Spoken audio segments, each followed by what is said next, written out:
안녕하세요. 행복서재입니다. 오늘 소개해드릴 책은 문학수첩에서 출간된 한국인들의 이상한 행복입니다. 이 책의 저자 안톤 숄츠 씨는 독일 함부르크 출신으로 1994년 한국에 와서 20년이 넘게 자신의 반생을 이곳 한국에서 살아온 독일 기자입니다. 16살 때 태권도를 배우며 신체적 기술뿐 아니라 정신적인 수양까지 강조하는 태권도에 흠뻑 빠져들게 되죠. 몇 년 뒤에는 불교로 관심의 영역을 넓히게 되고 마침내는 한국에 들어와 수행을 경험한 후 일본의 사찰에서도 1년간 더 수행 생활을 하게 됩니다. 이후 함부르크 대학에서 한국학을 전공하고는 다시 한국으로 돌아와 지금까지 20년이 넘게 살고 있죠. 여러 미디어를 통해 시사 교양 프로그램에 종종 출연하셨기에 아마도 많은 분들께서 이미 알고 계실 거예요. 이 책에 대해 저자는 한국을 사랑하는 대한 외국인인 저자가 행복을 꿈꾸는 한국 사람들에게 건넨 달콤 쌉싸름한 연애 편지라고 말합니다. 말 그대로 한국에 대한 애정이 그의 달고도 쓴소리에 함께 담겨 있는데요. 누군가는 그의 그런 쓴소리가 다소 불편할 수 있을지도 모르겠습니다.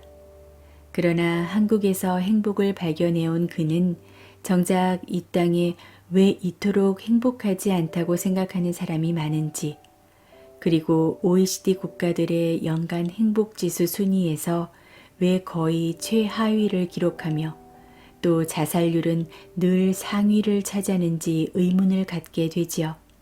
그리고 저자에게 행복이란 무엇인지, 행복을 찾기 위해 이 나라에서 어떤 경험을 하고 어떤 생각을 했는지를 이야기합니다.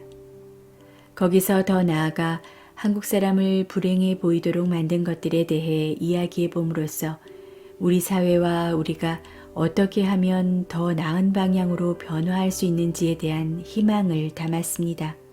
저자는 행복이란 무엇일까라는 질문이 지금 현재를 살아가는데 가장 필요한 물음처럼 느껴진다고 말하는데요.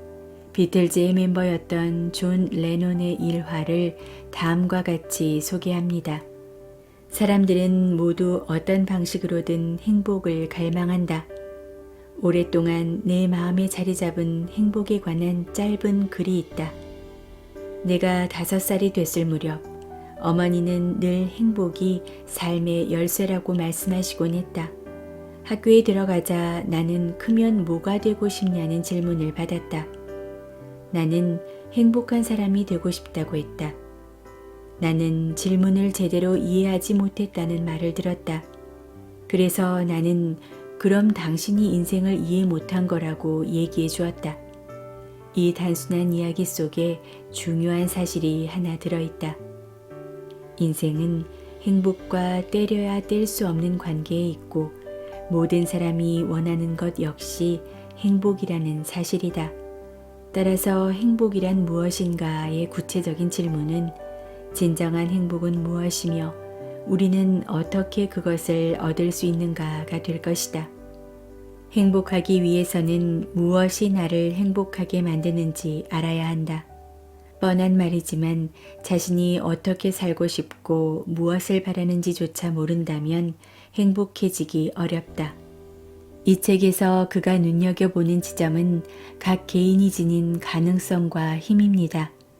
그리고 그것을 행복이란 목적지까지 가는데 어떻게 쓸 수 있는지에 대해 이야기하죠. 그는 한국 사람은 아니지만 자기 인생의 절반을 보낸 이곳에서 한국인들이 행복한 삶을 살아가길 바라면서 그 소망을 이 책에 담았습니다. 목차에서 보시는 바와 같이 저자는 삶에 대한 성찰과 새로운 인식, 그리고 마음가짐에 대한 자신의 견해를 다양한 주제로 이야기합니다. 또한 한국 교육의 문제와 각종 규제 문제, 그리고 언론의 문제, 공무원 채용제도와 순환보직제도의 문제, 또 우리의 인식 속에 자리 잡은 피해의식의 문제나 소셜미디어의 문제 등 다양한 문제들을 다루며 더 나은 사회, 더 행복해질 수 있는 세상을 향한 자신의 관점을 제시하는데요. 그러나 무엇보다 이 책의 매력은 인생에서 나만의 행복 찾기를 위해 어떤 지혜를 가져야 하는지를 이야기해 준다는 데 있습니다. 그럼 함께 책 속으로 들어가 보겠습니다.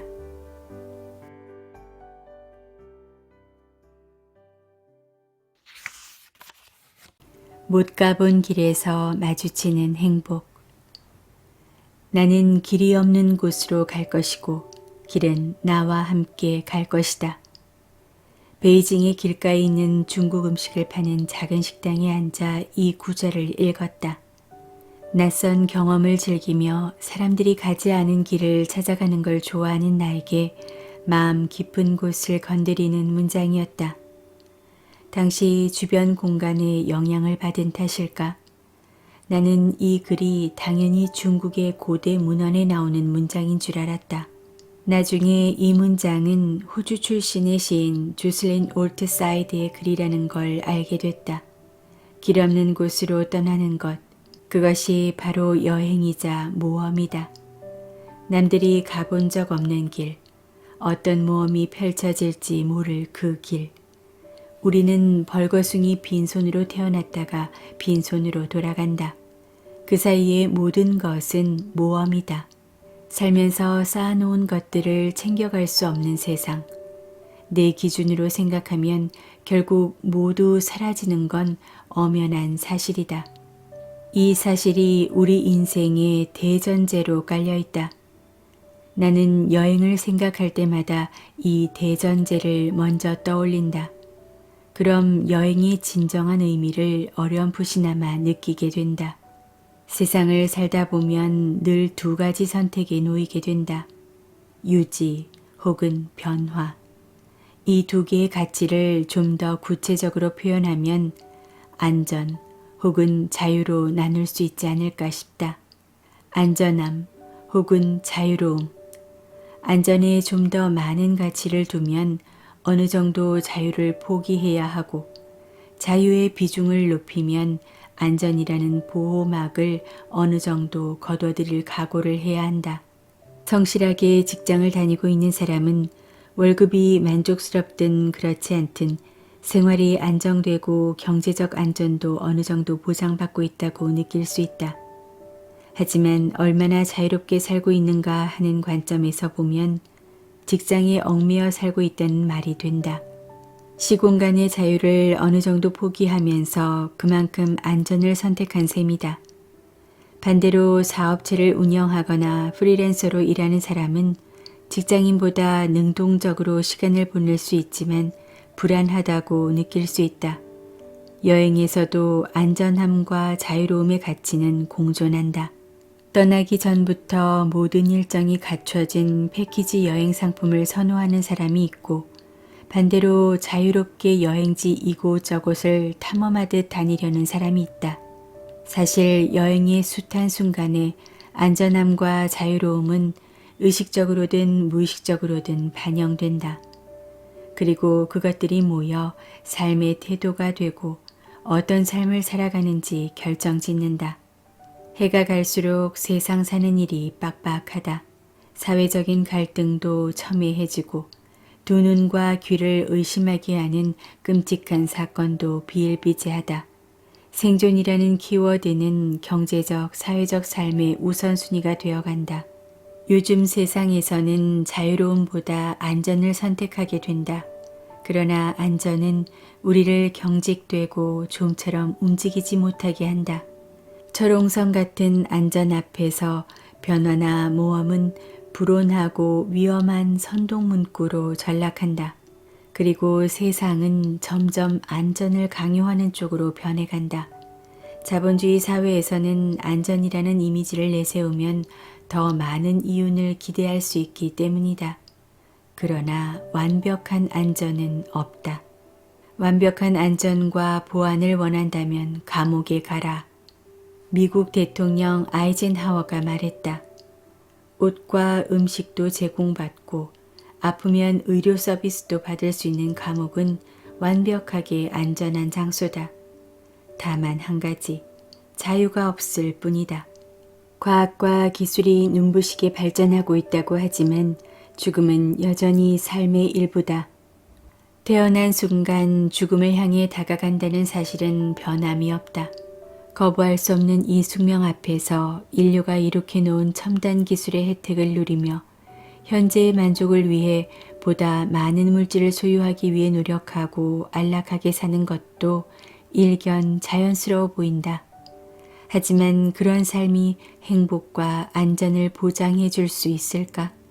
도리어 조금이라도 더 소유하고 안전을 지키려고 하는 강박에 우리 스스로가 통제되고 있진 않을까? 지금 우리가 스스로의 행복과 안전을 내세우며 행하는 많은 선택들이 오히려 감옥을 만드는 것은 아닌지 생각해 볼 필요가 있다. 감옥 짓는 것도 모자라 그 문을 열 수 있는 열쇠마저 안전을 저해할 수 있다며 던져버리는 상황만은 피해야 한다. 긴장을 좀 풀고 자유를 느껴봐요. 안전에 너무 많이 얽매여 있는 사람들에게 한 번쯤은 이렇게 외치고 싶다. 안전의 빗장을 풀고 자유를 느끼기에 여행만큼 좋은 것이 없다. 부유하든 가난하든 죽음의 숙명 앞에서 유일한 차이는 주어진 시간을 어떻게 보내느냐이다. 달리 말하면 얼마나 많은 것을 경험해 보았는가 하는 물음이다. 성패와는 상관없이 시도해 보았느냐 아무것도 하지 않았느냐는 인생에 엄청난 차이를 가져온다. 여행은 바로 그 숱한 시도들의 결과물이다. 여행을 앞두고 짐을 싸다 보면 알게 된다. 최소한의 물건을 꾸리다 보면 나에게 가장 필요한 것은 무엇인지, 나라는 사람이 가장 소중하게 여기는 것이 무엇인지 가늠하게 된다. 정말 필요하고 쓸 물건만 챙겨서 떠났다 하더라도 그마저도 사용하지 않고 불필요한 물건들이 있다는 걸 깨닫기도 한다. 내가 가진 물건이 내가 짊어진 배낭 안에 든 것이 전부일 때, 그것만으로도 충분하다고 느껴질 때, 비로소 내 마음에 찾아오는 감정이 있다. 인생에서 정말 중요한 것이 무엇인지 깨닫는 순간 찾아오는 안도감이다. 간소한 차림으로 모험에 뛰어든 사람은 성장한다. 과시하고 보여주려는 사람이 아니라 소중한 이야기를 간직한 사람이 되는 것이다. 인생이 모험이라는 사실을 잊고 안전만을 추구하며 살아간다면 절대 발견하지 못하는 것들이 있다. 나는 인생을 모험하듯 살고 싶었다. 죽음을 앞두고 기승전결을 갖춘 하나의 이야기가 될 만한 인생을 살고 싶었다. 어떻게 하면 인생을 자유롭고 활기차게 살 수 있을까 생각해 보니 출퇴근하는 직업이 아니라 낯선 곳으로 떠나 낯선 경험을 누리는 것이 가장 적절해 보였다. 그래서 그 계획을 실천했다. 물론 모든 사람이 이렇게 살 수는 없다. 이런 삶이 바람직하다고 할 수도 없다. 변화가 두렵고 불안정한 환경이 염려된다면 익숙한 삶을 택하는 것이 낫다. 하지만 자유로울 수 있는 삶의 가능성에만 갇혀 있다는 건 애석한 일이다. 앞서 말했듯 죽음은 피할 수 없는 운명이다. 그러한 운명을 염두에 두면 자기 삶의 우선순위를 결정할 수 있다. 어떤 삶을 살든 매일의 삶이 반복되면 일상이 된다. 일상에 익숙해지면 더 이상 매일의 삶이 특별하게 여겨지지 않기 마련이다. 낯선 경험도 하루 이틀일 뿐 이러한 삶이 익숙해지면 지루하고 따분함을 느끼게 된다. 현대인에게는 그 일상을 왠지 그럴듯하게 가공할 수단이 있다. 바로 SNS다. SNS는 자신의 일상을 공유하고 생각과 느낌을 공유하는 순기능도 있지만 자신을 가공하고 다르게 꾸며 가짜 인생을 다른 이들에게 보여주는 역기능이 있다. 특별한 순간만 따로 떼어내면 그럴듯한 인생을 사는 것 같은 환상을 불러일으킨다. 현실에서 행복하기보다 온라인에서 행복해 보이는 것을 중요하게 여기는 이들이 많을지도 모르겠지만 나는 그런 환상을 갖고 싶지는 않다. 이 책을 통해 내 삶의 일부를 독자들과 나누고 싶지, 소셜미디어로 나 자신을 보여주고 싶지 않다. 미국의 소설가 폴 볼스는 모험적인 삶을 살았던 사람이다. 미국의 중산층에서 태어난 볼스는 파리를 거쳐 모로코에 정착해서 죽을 때까지 52년을 살았다. 그는 소설 The Sheltering Sky에서 말했다. 우리는 언제 죽을지 모르면서도 삶을 무한한 우물이라고 생각한다. 하지만 모든 일은 특정한 횟수만큼, 그것도 손에 꼽을 만큼 일어난다. 당신은 어린 시절의 오후를 얼마나 기억하고 있나? 기억에 뚜렷하게 각인되어 그날의 오후가 없었다는 것은 상상하기도 힘든 날은 과연 얼마나 있었나? 나흘? 닷새? 어쩌면 이보다 더 적게 기억하고 있을지 모른다. 당신은 앞으로 보름달이 떠오르는 풍경을 몇 번이나 더 볼 수 있을까? 기껏 20번 정도일 것이다. 그런데도 인생의 모든 것은 여전히 무한하게 보인다. 나는 기억나는 오후가 그리 많지 않은 날들보다 아름다운 보름달을 자주 볼 수 있는 인생을 살고 싶었다. 지금도 그러하다. 부지런히 자유로운 삶을 누리고 싶다. 누구든지 죽음 앞에서 인생이란 통장을 열어보게 되면 그동안 미뤄두었던 자유가 얼마나 들어있는지 알게 된다. 안전한 인생을 사느라 더 이상 쓸모없어진 수많은 선택의 순간은 얼마나 많을까. 모험적인 일상을 살 수 없더라도 낯선 곳에서 떠오르는 보름달을 최소한 20번은 볼 수 있는 여행이 우리에게 필요하다. 혼자 해야 하는 여행. 혼자 여행하다 보면 인간이라는 존재 본연의 외로움과 마주하게 된다. 혼자 와서 혼자 가는 인생의 여정을 실감하는 것이다. 가끔 우리는 혼자라는 사실을 잊는다. 부모, 형제와 배우자, 가까운 선후배와 친구에 둘러싸여 있으면 그 시간과 유대감이 계속 지속될 것 같다. 하지만 본질적으로 우리는 늘 혼자다. 그 엄연한 사실은 홀로 떠난 여행에서 깨닫게 된다. 네팔에 처음 갔을 때였다. 아주 외진 산악 지역에서 뭘 잘못 먹었는지 끝없는 복통과 구토, 설사에 시달리며 너무 아팠던 적이 있다. 보다 못한 누군가가 다른 마을에서 의사처럼 보이는 남자를 오토바이에 태우고 데려왔다. 교통과 의료 기반이 열악한 지역에서 그나마 그런 사람을 데리고 온 것은 굉장한 호의였다.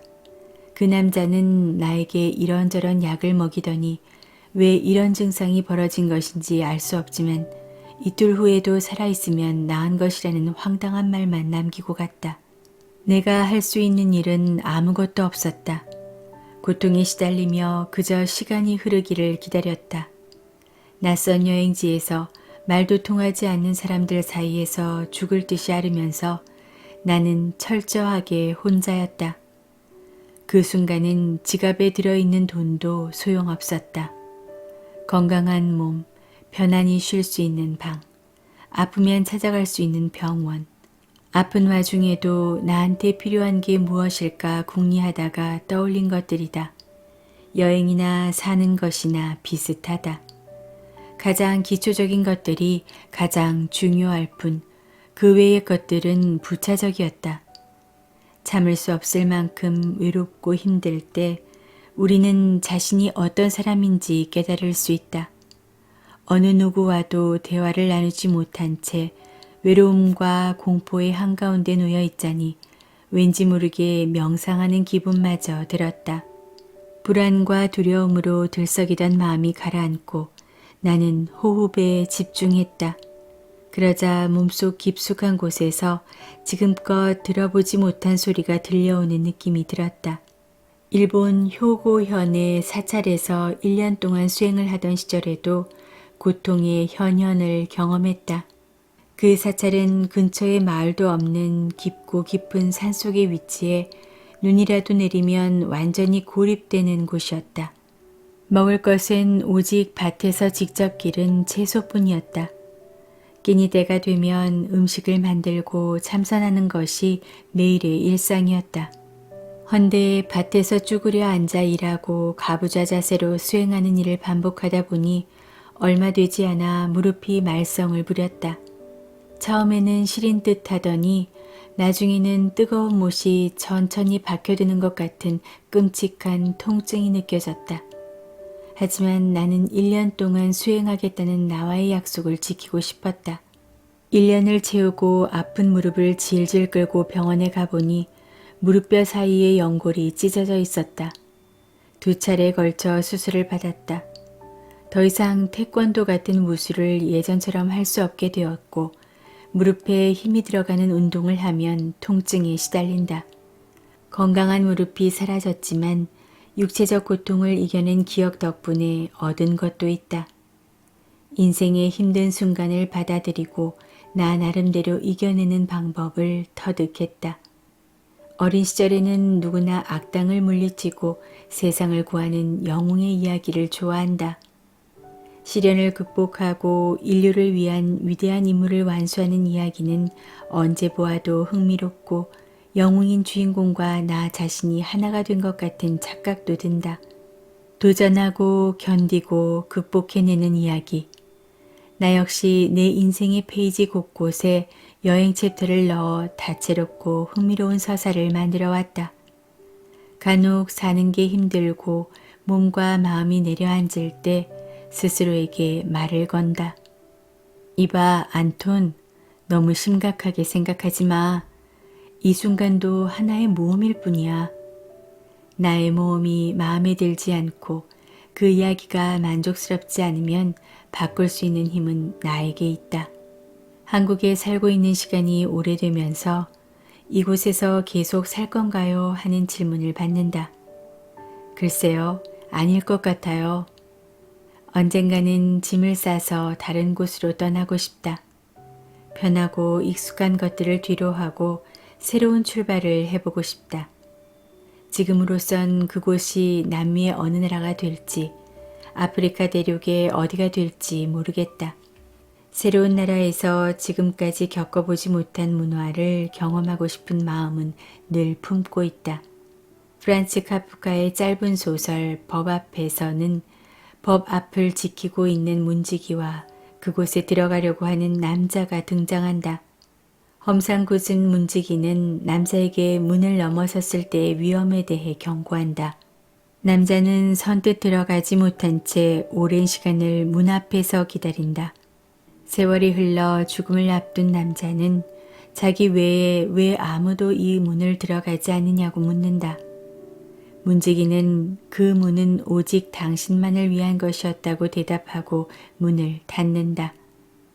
짧은 이 이야기에서 뜨끔하지 않을 수 있는 사람은 얼마 없을 것이다. 한번 사는 인생이라면 문 너머에 나만을 위한 그 공간에 무엇이 있는지 그 정체를 마주해야 하지 않을까.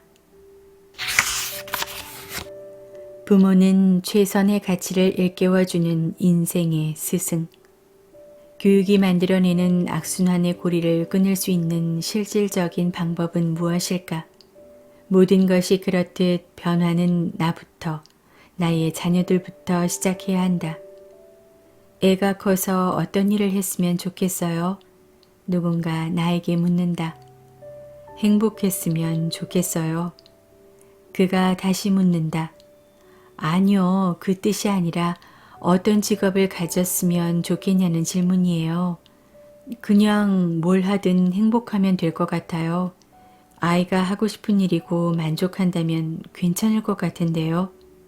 이 대목에서 질문한 사람은 어리둥절한 표정을 짓는다. 내 관심사는 아이의 직업이 아니라 행복이니까. 하고 싶은 일을 하지 못하고 원하는 삶을 살지 않는 이들의 마음엔 행복이 들어설 자리가 없다. 나만의 행복 찾기. 결국 내가 이 책을 통해 하고 싶은 이야기이기도 하다. 부모로서 나는 아이가 스스로 행복을 찾을 수 있도록 도와야 한다. 원하는 삶이 무엇인지 스스로 결정하도록 이끌어야 한다. 누구도 알 수 없는 미래를 위해 이걸 하면 넌 행복할 수 있을 거야. 내 삶에 도움이 될 거야 라며 강요하는 것은 내 역할이 아니다. 그리고 훗날 아이가 자신의 인생을 충분히 탐험한 후 내리는 결정과 선택은 존중해줘야 한다. 한국의 부모들은 아이의 인생에서 많은 부분을 결정하고 선택한다. 한때는 결혼을 할 때 예식과 관련한 세부적인 내용까지 부모가 관여하는 것이 이상한 일이 아니었다.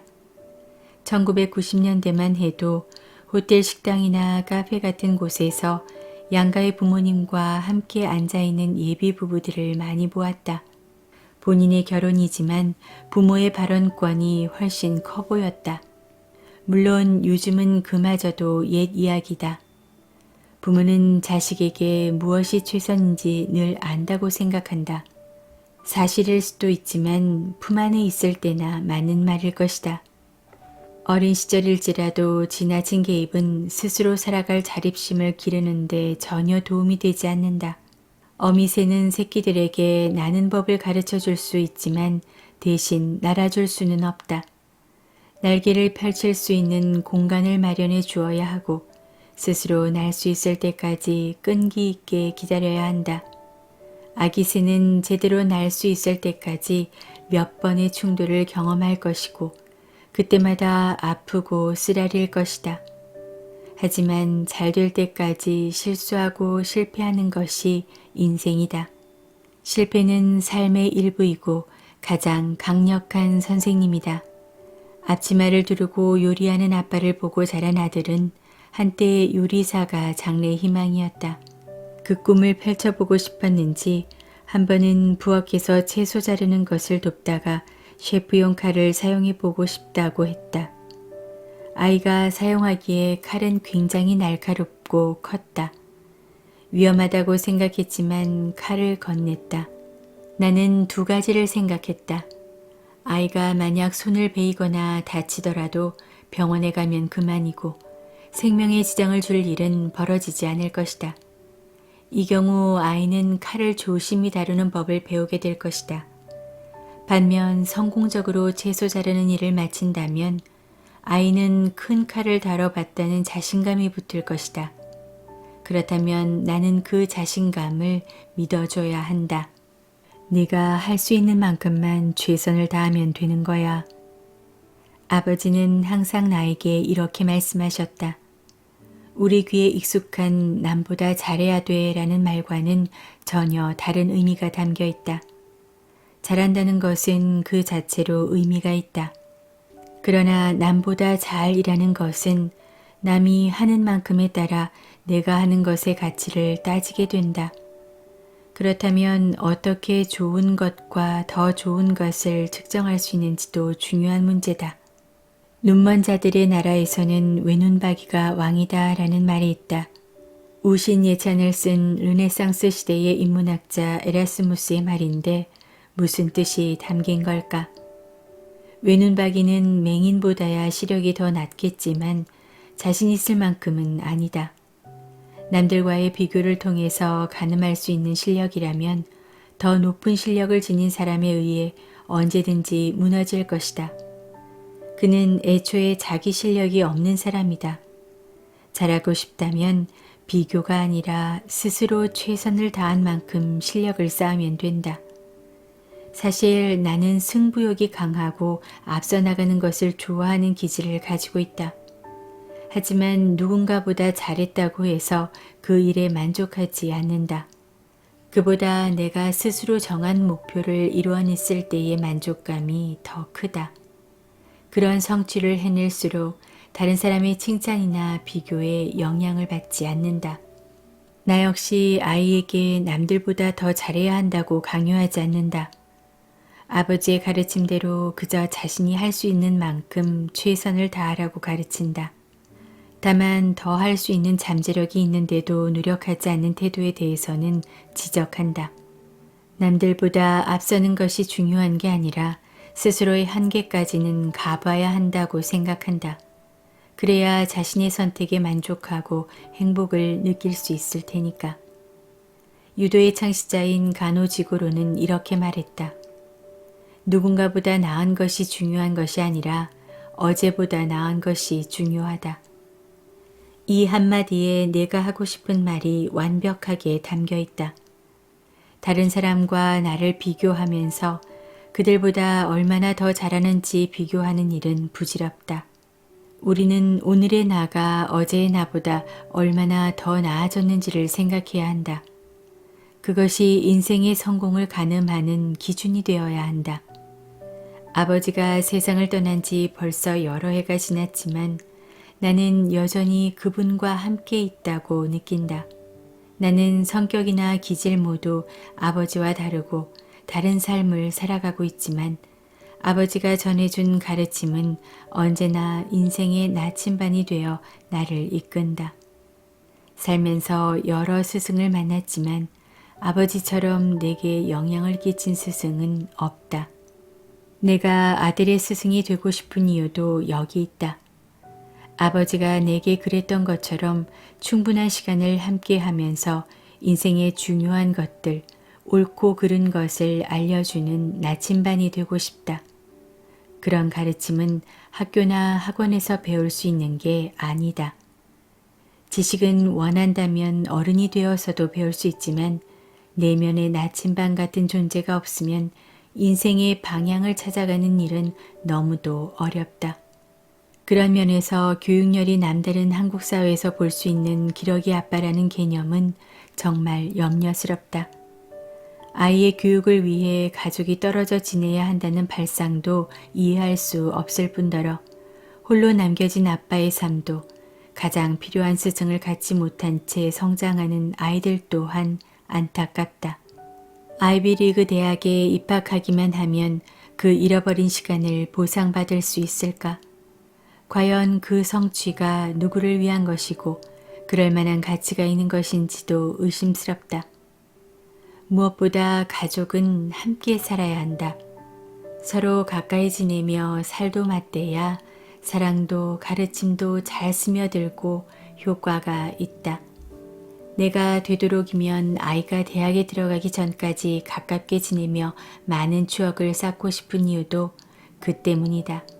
함께 먹고 자고 놀고 모험하며 좋은 친구가 되어야 그 순간순간을 통해 전하고 싶은 말을 할 수 있지 않을까.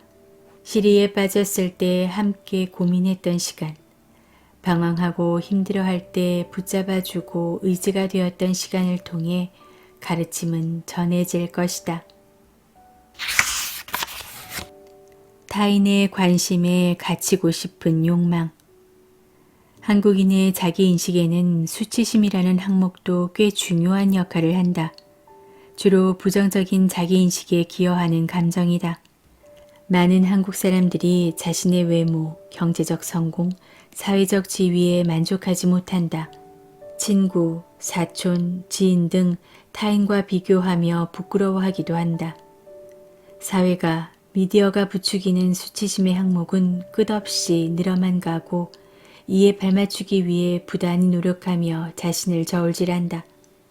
사실 수치심이라는 단어는 한국 사회에만 국한된 것은 아니다. 하지만 내가 보기에 한국 사람이 느끼고 있는 수치심의 목록은 그 어느 나라보다 길고 다양하다. 극단의 수치심에 몰린 사람들은 잠적하거나 자살을 결심하기도 한다. 보다 그럴싸한 남들에게 보이기 위한 자기인식을 형성하는 것이 인생에서 가장 중요한 일처럼 보이기도 한다. 언제나 그럴듯해 보여야 하고 어느 정도 성공해야 하고 집이 있어야 하고 최신 가전제품으로 무장한 일상을 영위해야 안심할 수 있기 때문이다. 실제로 소유하지 못했더라도 가지고 있는 것처럼 보이기라도 해야 한다. 나는 다양한 프로젝트를 진행하면서 많은 이력서를 받았다. 면접을 보는데 막상 눈앞에 앉은 사람과 이력서의 사진이 너무도 다른 경우가 많았다. 대부분이 지나치게 보정된 사진을 붙인 것이다. 면접하는 자리에서 만날 텐데 왜 그랬을까 생각해 보았다. 실제 나와 모습이 다르더라도 사회에서 정해놓은 미의 기준에 맞춰 조금이라도 피부색이 밝고 얼굴을 갸름하게 하면 채용될 확률이 높을 거라 생각한 걸까? 이 정도 보정은 암묵적으로 통용된다고 생각한 걸까? 하지만 나는 그 사람의 자기 인식에 과연 진짜 나가 들어있는 것인지 의심스럽다. 타인의 눈에 나를 맞추는 것은 사진을 보정하는 데 그치지 않는다. 많은 사람들이 자신의 외모를 바꾸기 위해서라면 얼마의 시간과 돈을 들여서라도 실제로 뼈를 깎는 고통을 감내한다. 거리에서, TV에서, 그리고 인터넷에서 그런 이들을 매일 만날 수 있다. 한국에는 그런 사람들의 비중이 꽤 높은 편이다. 사람들은 자신을 행복하게 만드는 것을 스스로 결정할 수 있다. 성형수술을 하고 세차를 바꾸는 것이 자신의 행복을 위한 길이라고 믿는다면 그렇게 하라고 말하고 싶다. 하지만 그가 바라는 행복이, 행복에 대한 인식이 타인의 시선에 맞춰진 것이라면 얼마나 오래 지속될지 알 수 없다. 타인의 인식은 계속 바뀔 것이고 자신 또한 또 다른 행복할 거리를 찾아야 할 테니까 말이다. 나도 아름다운 것과 아름다운 사람을 좋아한다. 하지만 내가 생각하는 아름다움의 기준은 세상의 유행과 다소 거리가 있어 보인다. 그래서 현재의 나보다 더 젊고 멋있어 보이기 위해 무리하게 돈을 쓰고 싶지 않다. 나는 잘생긴 편은 아니지만 평생 한 번도 염색을 한 적이 없고 2달에 한 번 정도 머리를 자르고 가끔 잘 차려입고 외출하는 것에 신경을 쓴다. 아름다움은 외모에 있지도 않고 외모는 내 행복에 별 영향을 끼치지 않는다. 나는 유행을 거스를 줄 아는 사람, 자기만의 미적 기준을 고수하는 사람, 타인의 인식에 휘둘리지 않는 자연스러운 사람이 아름답다고 생각한다. 사실 자신을 인식하는데 타인의 시선을 걷어내는 게 쉬운 일은 아니다. 사회적인 동물인 우리는 어쨌거나 늘 누군가를 의식하며 살아가고 있다. 특히나 요즘 시대에는 나에 대한 인식을 심어주기 위해 의식해야 할 타인이 너무 많다. 스마트폰 보급률의 영향이 절대적이다. 과거에는 주변 몇몇만 신경 쓰면 됐지만 이제 온 나라는 물론 전 세계 사람들의 인식을 상대해야 한다. 오늘의 나는 자신을 타인과 끝없이 비교하고 벤치마킹한다. 타인의 포스팅을 뒤져 힙한 식당이나 카페, 여행지를 찾아 헤매고 뒤떨어지지 않은 물건과 옷차림으로 자신을 드러내기 위해 노력한다. 그렇게 노력한 결과 늘 최신 상태의 기분 좋은 나는 인증샷을 통해 나에 대한 인식을 끊임없이 업데이트한다. 하지만 얼마 되지 않아 더 기분 좋은 누군가가 등장한다. 이건 마치 끝없는 게임에 빠져든 모습처럼 보이지 않는가? 그 게임판을 돌리고 있는 우리는 인식의 노예나 다름없지 않나? 놀랍게도 이런 상황은 누가 강요한 것이 아니다. 우리의 자유의지가 스스로를 노예로 만든 것이다. 내가 SNS를 거의 하지 않는 이유가 바로 이 때문이다. 내가 지금보다 더 많은 시간을 소셜미디어에 투자한다면 새로 사야 할 물건, 따라야 할 트렌드가 눈에 보일 것이다. 하지만 나는 이미 생활 곳곳에서 많은 광고에 노출되어 있어서 더 이상의 압박감은 견딜 자신이 없다. 눈에 띄는 외국인으로서 충분한 시선을 받으며 살아가는 마당에 또 다른 주목을 받는 건 부담스럽다. 나를 둘러싼 것들 중 진짜 나를 행복하게 하는 것들을 떠올려 보자. 방금 올린 포스팅 속 카페인가? 행복하기 위해서 정말로 그 많은 것들이 필요한가? 유명인의 포스팅에 추켜 세우는 댓글을 남기고 부러워하는 나. 그것이 진짜 나인가? SNS 속 사람들은 정말로 나를 그렇게 생각하고 있을까? 현실의 나를 외면한 자기 인식의 함정은 곳곳에서 발견된다.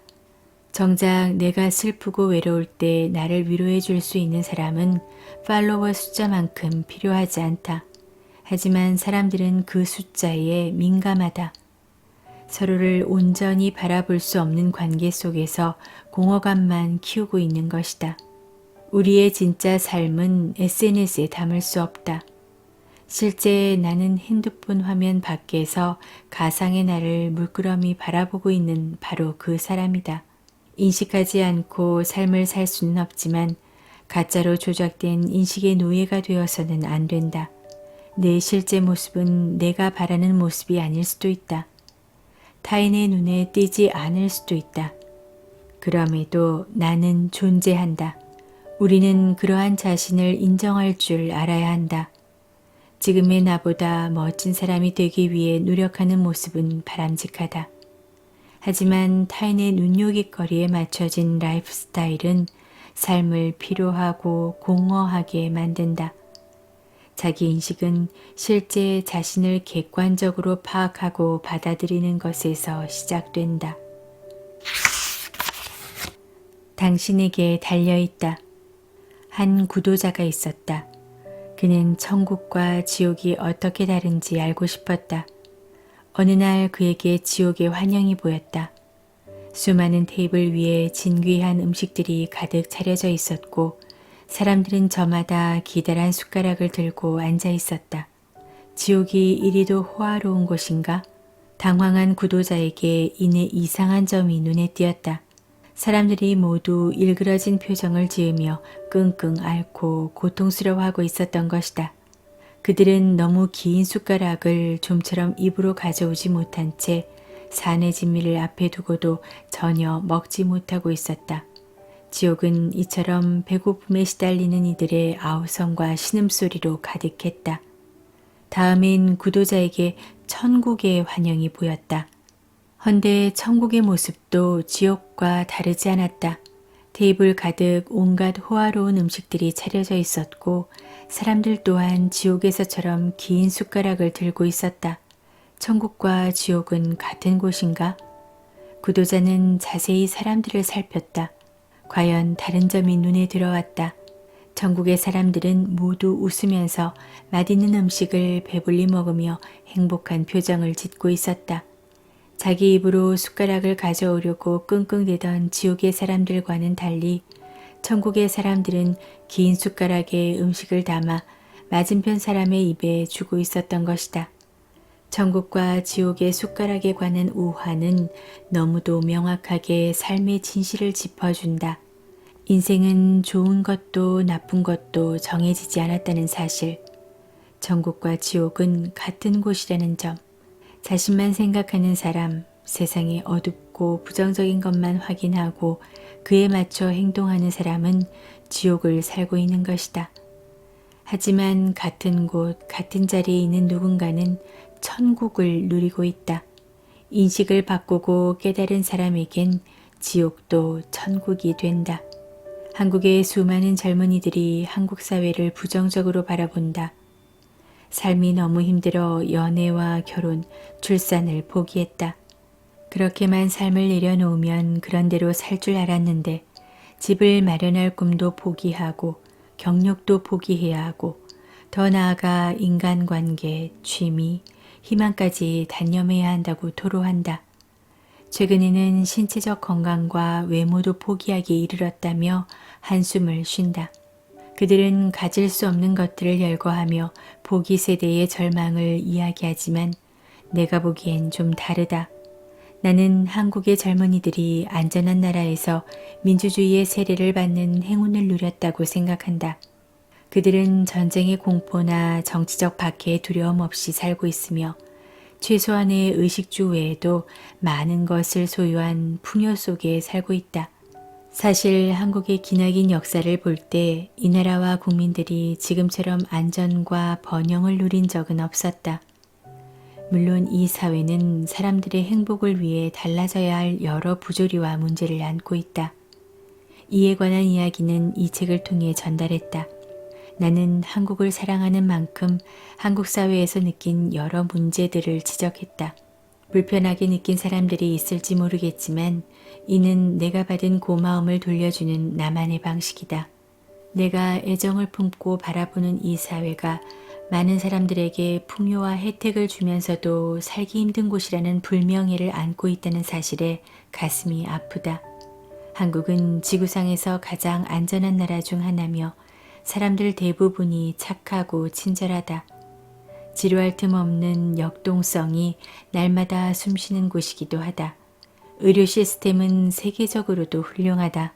한국보다 GDP가 높은 나라도 제법 있지만 개발도상국들 중에는 한국을 롤모델로 삼은 나라가 많다. 그런데 정작 이곳에 살고 있는 우리는 행복하지 않다. 지옥처럼 여기는 이들도 있다. 깨끗한 물이 구하기 힘든가? 내전에 시달리며 언제 나와 가족이 죽을지 모를 공포에 떨고 있는가?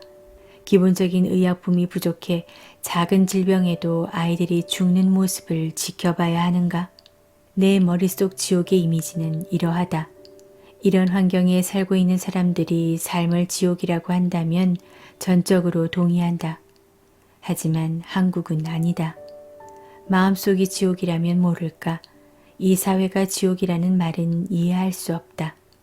누군가 내게 사는 게 너무 힘들어 라고 토로하면 나는 좀 더 큰 그림을 그려봐. 네 삶은 그리 힘든 게 아닐 수 있어 라고 말해준다. 그 사람은 고개를 젓는다. 뜬구름 잡는 그런 말은 지금 자신에게 도움이 되지 않는다고 생각하는 것이다. 하지만 나는 그런 인식이 장님 코끼리 만지기와 다르지 않다고 생각한다. 지금 느끼는 불행만 의식하며 삶 전체가 힘들다고 한다면 그 사람은 결코 실제 인생을 알지 못한다. 그럼에도 한국의 높은 자살률, 특히 삶을 포기하는 젊은이들이 늘어나는 상황에서 나는 그들의 절망과 불행이 현실이라는 사실을 인정해야 한다. 당신의 삶은 전혀 불행하지 않습니다 하는 말이 공허하게 들린다는 사실도 인정해야 한다. 하지만 지옥이라 여기는 이곳이 천국으로 바뀔 수 있는 가능성이 있다는 이야기는 하고 싶다. 불평등과 불공정이 해결되지 않는 한 나의 천국은 오지 않는다고 믿는 이들에게 그런 완벽한 사회는 과거에도 없었고 미래에도 오지 않을 거라 이야기하고 싶다. 믿음과 열망에 죄를 뿌리는 것이 아니라 현실이 그렇다. 지금 미얀마에서, 아프가니스탄에서, 우크라이나에서 절망하고 있는 이들 역시 우리와 비교하면 평등하게 태어나지 않았다. 우리가 살고 있는 곳을 지옥처럼 느낀다면 그 지옥은 우리가 우리를 위해 만들어낸 현실이다. 누구나 자신이 받은 교육, 살고 있는 집, 지금 하고 있는 업무에 영향을 받으며 이를 토대로 자신이 행복한지 불행한지를 느낀다. 내가 세계의 여러 여행지에서 만난 수많은 사람들 중 가장 행복해 보였던 이들은 가난한 나라, 민주주의를 또는 우리가 한국에서 누리는 자유를 경험해 보지 못한 나라의 사람들이었다. 그들은 자신의 세상에서 한국에서와 같은 풍요나 민주주의는 꿈도 꾸지 못했을 것이다. 그럼에도 여행자인 나에게 먼저 손을 내밀었고 친절한 웃음을 보여주었다. 일자리가 없다, 흙수저로 태어나 의욕이 없다고 말하는 이들은 불행의 원인을 불공정한 사회제도와 자신들을 배려하지 않는 정치인들 탓이라고 지목한다. 정치인들에게 일정한 책임이 있는 것은 맞다. 국민의 행복을 위해 노력해야 하는 것이 그들의 역할이다. 하지만 모든 원인을 그들의 탓으로 돌릴 수는 없다. 자신을 불행하게 여기는 우리의 마음 또한 불행하게 살아가는 원인 중 하나다. 나의 스승인 혜원 스님은 예전에 재미있는 이야기를 하나 들려주셨다. 인간들이 막 걷기 시작했을 때의 이야기다. 인간은 자신들이 걸어야 할 대지가 날카로운 가시와 돌로 덮여 있다는 사실을 알게 되었다. 그들은 걷는 것이 너무 불편하고 힘들었다. 이를 해결하는 방법은 두 가지가 있었다. 하나는 신발을 만들어 신는 것이고 다른 하나는 세상의 모든 땅을 부드러운 가죽으로 뒤덮는 것이었다. 신발을 신는 것은 발에 신발을 착용해야 하는 변화가 필요한 일이었지만 두 번째 방법은 아무런 변화 없이 원래대로 걸어 다니면 되었다. 스승님은 웃으면서 이야기를 끝마쳤다. 이 세상 꽤 많은 사람들은 여전히 이 세계가 가죽으로 뒤덮이기만을 기다리고 있습니다. 스스로 변화하려 하지 않고 세상이 달라지기를 바란다면 돌아오는 건 실망과 체념밖에 없다. 세상은 그렇게 쉽게 뜻대로 돌아가지 않는다. 가시밭과 자갈밭이 가득한 울퉁불퉁한 세상을 마음껏 돌아다니기 위해서는 자신의 발에 딱 맞는 신발을 만들어야 한다. 시선을 달리하면 볼 수 있다. 우리 인생을 어떻게 바꿀 수 있는지, 무엇에서 만족하며 행복할 수 있는지. 한국은 지옥도 천국도 아니지만 둘 다 될 수도 있다. 무엇이 될지는 우리에게 달려 있다.